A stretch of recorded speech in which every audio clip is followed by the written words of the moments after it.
સાથે સાથે મુખ્યમંત્રી શ્રી ભૂપેન્દ્રભાઈ પટેલના માર્ગદર્શનમાં ગુજરાતના યુવાનોને વધુમાં વધુ તક મળે તે માટે ગુજરાત પોલીસ વિભાગની ચાલુ મહિનામાં જ ગુજરાત પોલીસ દળમાં કુલ 14,507 નવી જગ્યાઓ માટે ભરતી પ્રક્રિયા જાહેર કરવામાં આવશે, જેમાં પીએસઆઈ, લોકરક્ષક જેવી મુખ્ય કેડરના 13,591 જગ્યાઓ અને ટેકનિકલ કેડરની 916 જગ્યાઓનો સમાવેશ થાય છે।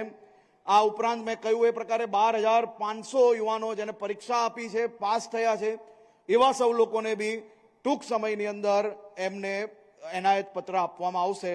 આપ સૌ યુવાનોને રાજ્યમાં જે ખૂણેથી જે સપનું જોઈ છે કે સરકારી નોકરી કરવી છે, એના માટે આનાથી સારો સુવર્ણકાલ આવી જ ના શકે।